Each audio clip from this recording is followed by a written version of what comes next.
जय हिंद साथियों। तो आज के इस वीडियो में हम लोग जानने वाले हैं परमाणु, अणु और आयन के बारे में। इससे पहले वाला जो वीडियो था ना, इसमें आप देख रहे थे क्या कि परमाणु और अणु के बारे में समझाए हुए थे, लेकिन उदाहरण पढ़ा करके कुछ कारणवश ऑफ करना पड़ा था, जिसकी वजह से आगे की उसमें वीडियो नहीं आई थी। तो उसी का सीरीज है अगला, जो कि हम लोग इसमें देखने वाले हैं। अब हम लोग इस वीडियो के अंतर्गत जानने वाले हैं क्या कि मॉलिक्यूल का यानी अणु का कुछ अदर उदाहरण। अब देखिए ध्यान से, जैसे आपको ये बताए थे कि अगर हाइड्रोजन एटम अपनी ही हाइड्रोजन एटम के साथ, हाइड्रोजन परमाणु के साथ, एटम बोल दे परमाणु बोल दे, बात एक ही है। अगर आप परमाणु बोल रहे हैं तो हिंदी में बोल रहे हैं, अगर आप एटम बोल रहे हैं इंग्लिश में बोल रहे हैं।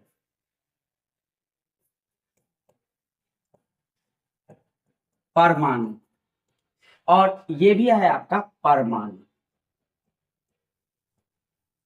हाइड्रोजन परमाणु और हाइड्रोजन परमाणु जब आपस में अभिक्रिया करता है तो अभिक्रिया करने के बाद हाइड्रोजन का अणु बनाता है, जिसको आप मॉलिक्यूल कहते हैं।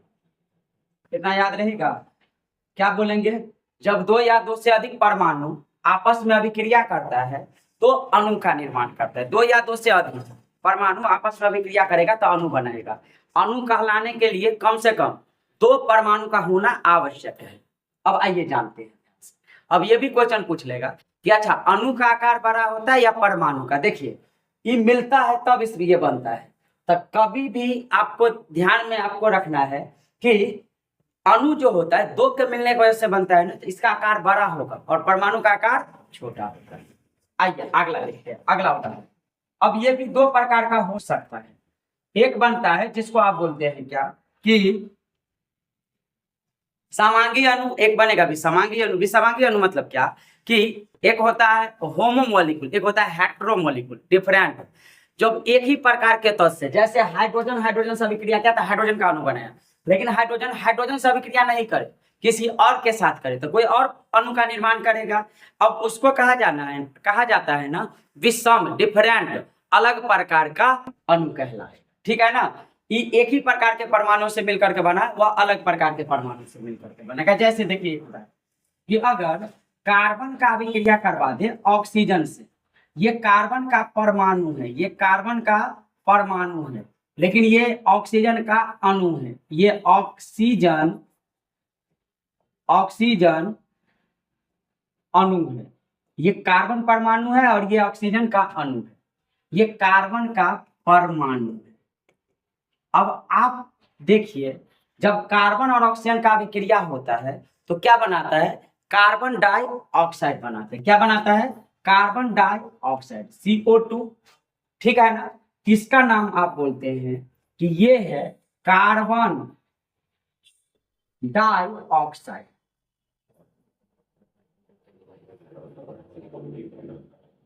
ऑक्साइड, इतना याद रहेगा। ठीक है ना। अब दोनों उदाहरण में आप देख करके बताइए इसमें और इसमें क्या अंतर है। एक ही अंतर पाएंगे, यह एक ही प्रकार के परमाणु से मिलकर के बना है और ये अलग प्रकार के परमाणुओं से मिलकर के बना हुआ है। जिसमें एक परमाणु है, दूसरा क्या है? अणु। तो अलग प्रकार से बनाएगा तो अलग प्रकार के यौगिक का निर्माण करेगा, एक बनाएगा तो एक प्रकार के यौगिक का निर्माण करेगा। तो अब यहाँ पर उदाहरण फिट हो जाता है क्या कि एक कहलाता है तत्व और एक कहलाता है यौगिक। तो आइए जानते हैं अब तत्व के बारे में, तब आते हैं आयंस पर। एक क्या होता है? तत्व, और एक होता है यौगिक। तत्व को क्या कहते हैं? इंग्लिश में इसको कहते हैं एलिमेंट्स। एलिमेंट्स, तत्व। तत्व देखिए होता क्या है, तो वैसा अणु जो एक ही प्रकार के परमाणुओं से मिल करके बनता है उसे तत्व कहते हैं। उसे क्या कहेंगे? तत्व कहेंगे। देखिए ध्यान से, कह रहा है क्या कि वैसा अणु जो एक ही, ये शब्द यहां पर इंपोर्टेंट है, एक ही प्रकार के परमाणुओं से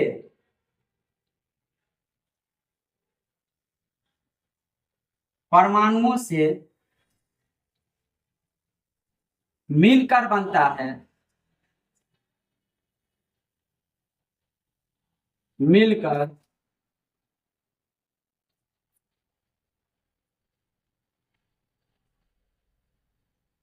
बनता है, उसे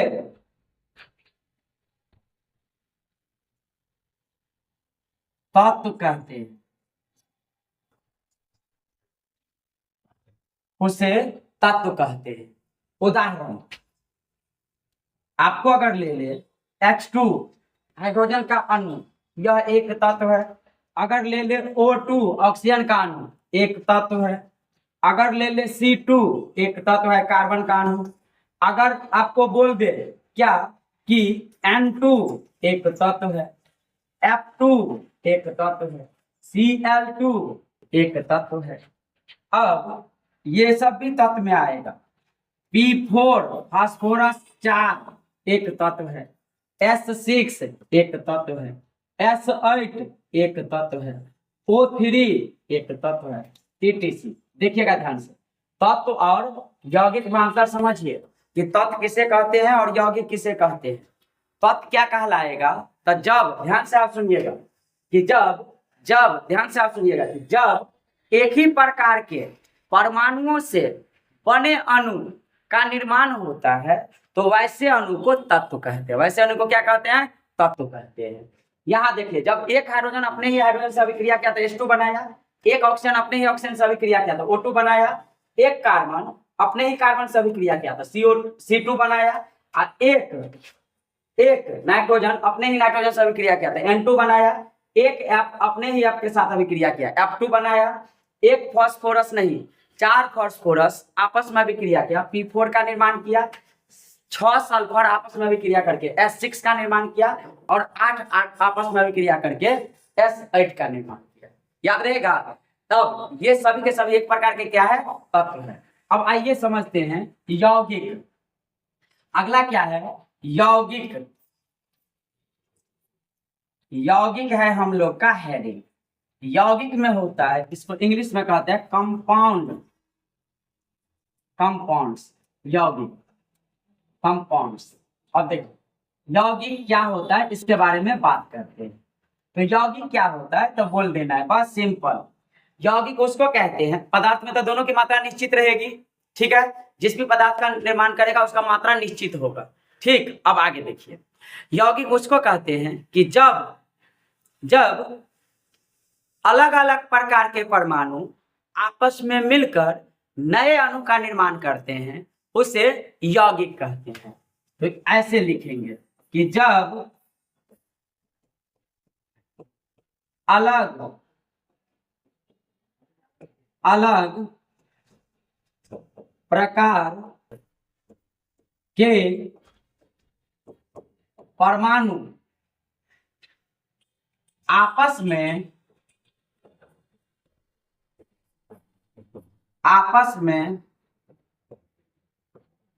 में मिलकर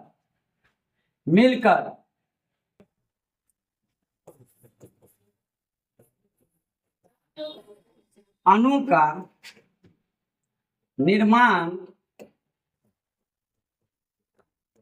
निर्माण करता है तो उसे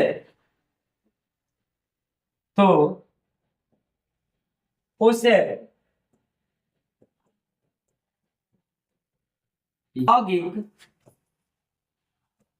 कहते हैं, ठीक है ना।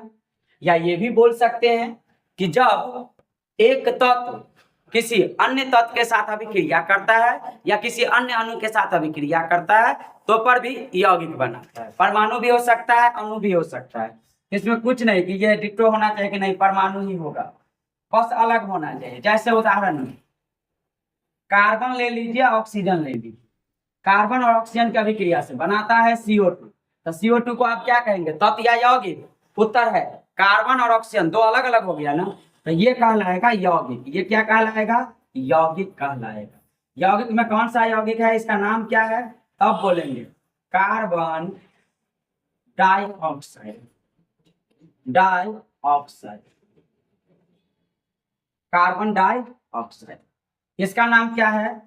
कार्बन है, इसका नाम कार्बन है। यह एक तत्व है या परमाणु है। चलिए, परमाणु, यह ऑक्सीजन का अणु है, यह एक तत्व का कार्य करेगा,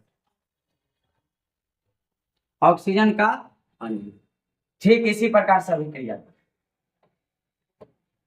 जब N2 का अभिक्रिया H2 के साथ होता है ना, तो बनाता है NH3, इसका नाम होता है अमोनिया। ठीक है, अब देखिएगा ध्यान से, अब देखिएगा ध्यान से, अमोनिया में एक नाइट्रोजन है, एक तीन हाइड्रोजन है। अब इसमें दो अलग अलग प्रकार के तत्व आ गया, इसलिए ये यौगिक भी कहलाएगा।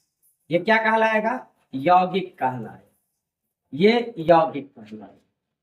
ये हाइड्रोजन का अणु है और ये नाइट्रोजन का अणु है। अभिक्रिया को संतुलित करने के लिए जितना इधर है हाइड्रोजन का संख्या उतना ही उधर करना है, जितना इधर नाइट्रोजन है उतना ही उधर करना है। इधर नाइट्रोजन 2 है तो इसमें कुछ नहीं करेंगे, आगे गुना करेंगे 2 से। 2 से गुना होने पर नाइट्रोजन 2 हो गया, हाइड्रोजन 6 हो गया, लेकिन हाइड्रोजन 2 ही है तो यहाँ पर गुना कर देंगे 3 से। आ गया, तो अभिक्रिया भी संतुलित हो गया। संतुलित करने का मतलब है तीर चिन्ह से उधर उसी संकेत का या उसी के परमाणु का संख्या तीर चिन्ह से पहले और तीर चिन्ह के बाद अगर दोनों ओर बराबर हो जाता है, सेम प्रकार के परमाणु का संख्या, एक ही प्रकार के परमाणु का संख्या, तो ऐसे अभिक्रिया को क्या कहा जाता है? संतुलित रासायनिक अभिक्रिया। ठीक है ना? जब बराबर नहीं रहेगा तो असंतुलित। तो बताइए, तो ऐसा लिखते हैं तो अगला एग्जाम्पल के रूप में अगर H लिखा हुआ है अब प्लस Cl लिखा है तो Cl तो इस रूप में नहीं रहेगा, या H इस रूप में तो नहीं रहेगा, तो H2 और Cl2 का अभिक्रिया और बना रहा है HCl। क्या दोनों ओर हाइड्रोजन का संख्या बराबर है? इधर 2 हाइड्रोजन है, इधर 1 हाइड्रोजन है, इधर 2 क्लोरीन है, इधर 1 क्लोरीन है, अभिक्रिया बराबर है? तो होता नहीं है। क्यों नहीं है? क्योंकि तीर चिन्ह से पहले परमाणु का संख्या कुछ और तीर चिन्ह के बाद परमाणु का संख्या कुछ और, तो ऐसे में अभिक्रिया बराबर मतलब परमाणु का संख्या बराबर नहीं है। और जब परमाणु का संख्या बराबर नहीं रहता है तो ऐसे रासायनिक अभिक्रिया को कहा जाता है, क्या कहा जाएगा? बताइएगा, क्या कहा जाएगा? असंतुलित रासायनिक अभिक्रिया कहा जाता है। तो क्या करता है? बराबर कर देंगे संतुलित बनाने के लिए, संतुलित बनाने के लिए बराबर करते हैं। तो संतुलित बनाने के लिए जब बराबर करेंगे, इधर हाइड्रोजन का संख्या 2 है तो इधर क्लोरीन का भी संख्या कितना हो जाएगा? 2 हो जाएगा। क्लोरीन का संख्या, हाइड्रोजन का संख्या 2 है, क्लोरीन का संख्या 2 है, तो इधर भी हाइड्रोजन का संख्या 2 होगा और क्लोरीन का संख्या 2 हो जाएगा। अब ये अभिक्रिया कहलाएगा आपको संतुलित रासायनिक अभिक्रिया कहलाएगा, और यह एक प्रकार के यौगिक भी कहलाएगा। क्यों कहलाएगा? क्योंकि इसमें एक हाइड्रोजन है और दूसरा क्या है? क्लोरीन है। आगे बढ़ जाए, अगला देख लीजिए ध्यान से। अब इसके बाद आपको दिखाई पड़ेगा ध्यान से, अब हम लोग समझ जाते हैं थोड़ा आयन के बारे में। किसके बारे में? आयन के बारे में। तो आइए जानते हैं आयन किसे कहते हैं। आयन को इंग्लिश में लिखिएगा ना तो ऐसे लिखाता है आयंस, IONS, आयंस। अब आयंस कुछ होता नहीं है, जो परमाणु है ना उसी परमाणु से जब इलेक्ट्रॉन का त्याग होता है, क्या कहेंगे कि जब परमाणु से इलेक्ट्रॉन का त्याग होता है तो आयन का निर्माण होता है। किसका निर्माण होता है? आयन का निर्माण होता है। या परमाणु के द्वारा इलेक्ट्रॉन को प्राप्त किया जाता है तो भी क्या होता है? आयन का निर्माण होता है। तो आयन बना लेगा 2 प्रकार के, प्राप्त करने के क्रम में अलग और छोड़ने के क्रम में अलग। तो पहले परिभाषा लिखते हैं, इसके बाद इसके अलग अलग उदाहरण को देखते हैं। तो ऐसा हम लोग लिख सकते हैं कि जब किसी परमाणु के द्वारा, किसी परमाणु या अणु के द्वारा इलेक्ट्रॉन का, किसका? इलेक्ट्रॉन का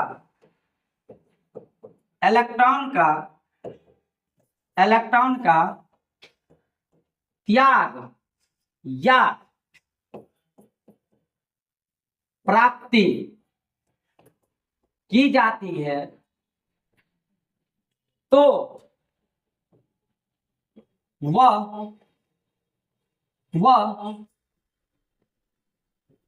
तत्व आयन कहलाता है, कहलाता है।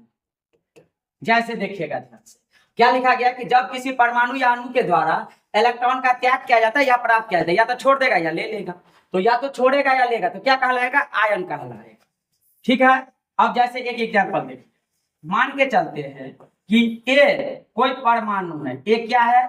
कोई परमाणु है, और इस परमाणु के द्वारा यहां पर लिख देते हैं कि यह किया है इलेक्ट्रॉन का, यहां पर लिखते हैं कि यह किया है इलेक्ट्रॉन का त्याग। क्या किया है?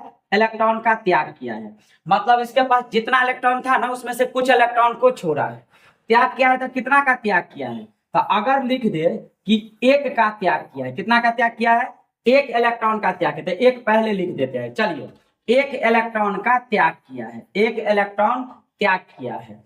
अब एक इलेक्ट्रॉन का जब त्याग होता है ना, तो उसके ऊपर में आता है धन का चिन्ह। किसका चिन्ह? धन, यानी प्लस का चिन्ह आ जाता है। त्याग करेगा तो प्लस का चिन्ह, प्राप्ति करेगा तो माइनस का चिन्ह। और एक इलेक्ट्रॉन के त्याग को अगर एरो चिन्ह पे दिखाते हैं फिर भी सही है, और नहीं अगर यहाँ पर दिखाते हैं फिर भी सही हो जाएगा। बात को समझ गए? दोनों जगह में से किसी एक जगह आप दिखा दीजिएगा। यहाँ पर लिखा हुआ था तो यहाँ दिखाना सही नहीं भी माना जा सकता है। आप चाहे तो यहाँ, चाहे तो यहाँ दिखा दीजिए। एक इलेक्ट्रॉन निकल गया। अब एक इलेक्ट्रॉन जब निकल जाएगा, जब एक इलेक्ट्रॉन निकल जाएगा तो इसके वजह से इस पर आ जाएगा धन का चिन्ह, और तब ये कहलाएगा आयन। ये क्या कहलाएगा? आयन कहलाएगा। जब इलेक्ट्रॉन बाहर निकलेगा तब आयन कहलाएगा। इलेक्ट्रॉन किस परमाणु में कितना होगा ये आपको पीछे के वीडियो में बता दिया गया है। आइए देखते हैं, आप सीरीज में वीडियो देखते चले जाइए, कोई आपको दिक्कत नहीं आएगी। अब इलेक्ट्रॉन के त्याग से जो बनाता है ना, वो कहलाता है धनात्मक। वो क्या कहलाएगा? धनात्मक आयन कहलाता है। वो धनात्मक आयन कहलाता है। याद रहेगा? ठीक। एक एग्जाम्पल देखिए, जैसे एग्जाम्पल के रूप में लेते हैं कि अगर मान के चलिए लिथियम का परमाणु संख्या होता है 3, मतलब इसके पास इलेक्ट्रॉन की संख्या कितनी हो जाएगी? 3 हो जाएगी। अब 3 में पहला कक्षा में 2 इलेक्ट्रॉन और दूसरा कक्षा में रहता है 1 इलेक्ट्रॉन। इलेक्ट्रॉनिक विन्यास का सेपरेट वीडियो जाएगा, उसमें सिखाएंगे। चलिए, अब क्या करता है ना कि लिथियम 1 इलेक्ट्रॉन का त्याग कर देता है, तो एक इस पर धनात्मक चार्ज आ जाता है और 2 ही इलेक्ट्रॉन इसके पास रह जाता है। छोड़े गए इलेक्ट्रॉन को यहाँ पर दिखाते हैं। अब पहले लिथियम का परमाणु था, लिथियम का क्या था? तो परमाणु था। अब यह किसमें बदल गया? आयन में। अब ये किसमें बदल गया? आयन में। तो लिथियम परमाणु से लिथियम आयन बना। आयन कब बना? जब इलेक्ट्रॉन का त्याग किया। ऐसे ही कोई तत्व होगा जो इलेक्ट्रॉन को प्राप्त करेगा। अच्छा, त्याग किए गए तत्व को हम लोग आयन कहते हैं, या प्राप्त किए गए तत्व को हम लोग आयन कहते हैं। इलेक्ट्रॉन को त्याग या प्राप्त किए गए तत्व को हम लोग आयन कहते हैं। आयन 2 प्रकार का, एक धनात्मक वाला और एक ऋणात्मक वाला। धनात्मक वाले को कहते हैं धनात्मक आयन, ऋणात्मक वाले को कहेंगे ऋणात्मक आयन, माइनस चिन्ह वाले को। तो आइए जानते हैं, एक एग्जाम्पल याद रहेगा ये। चलिए, ये लिथियम का आयन और ये लिथियम का परमाणु। आगे बढ़ते हैं, अगला लेते हैं कि अगर कोई तत्व है, जैसे मान के चलिए नाइट्रोजन के अपने पास परमाणु संख्या है 7, है ना? इसके पास इलेक्ट्रॉन का संख्या है 7। क्लास 10वीं में एक नियम आता है जिसको कहा जाता है अष्टक नियम, और अष्टक नियम के अनुसार 12वीं कक्षा में 8 इलेक्ट्रॉन पुराने की कोशिश सभी तत्व करते हैं। कुछ पुराते हैं, कुछ नहीं भी पुरा पाते हैं। आइए देखते हैं ध्यान से। तो इस 8 इलेक्ट्रॉन को ऐसे सजाया जाता है 2,5, सॉरी 7 इलेक्ट्रॉन को ऐसे सजाया जाता है 2,5। अब 12वीं कक्षा में 5 इलेक्ट्रॉन है, इसको ले जाना है 8 पर। कमी कितने का है? 3 का कमी है। तो एक नाइट्रोजन 3 इलेक्ट्रॉन को प्राप्त करता है। अब प्राप्त करने के बाद ये नाइट्रोजन कितने इलेक्ट्रॉन को प्राप्त किया है? उत्तर होगा 3 इलेक्ट्रॉन को। जब प्राप्त करेगा तो तीर चिन्ह से पहले, त्याग करेगा तो तीर चिन्ह के बाद। तीर चिन्ह के बाद इलेक्ट्रॉन दिखे तो धन आयन, तीर चिन्ह से पहले इलेक्ट्रॉन दिखे तो ऋण आयन। तो जितना इलेक्ट्रॉन प्राप्त करेगा ना, उतना उस पर माइनस का चिन्ह हो जाएगा। ठीक है। अब देखिए ध्यान से, अब ये कहलाएगा, पहले था नाइट्रोजन परमाणु, ये था नाइट्रोजन परमाणु को एटम लिख दे, नाइट्रोजन एटम या परमाणु। और ये अब कहलाएगा नाइट्रोजन का आयन। नाइट्रोजन का क्या कहलाएगा? आयन कहलाएगा। अच्छा, इलेक्ट्रॉन का संख्या कितना? तो 7 पहले वाला और 3 इलेक्ट्रॉन और आगे, तो टोटल इलेक्ट्रॉन का संख्या कितना हो जाएगा? 10 हो जाएगा। समझ में आया? एक और उदाहरण ले ले। अब इसी को कहा जाता है निगेटिव आयन या एनायन, या इसी का नाम होगा ऋणात्मक। इसी का नाम क्या होगा? ऋणात्मक आयन। किसी को कहेंगे ऋणात्मक आयन।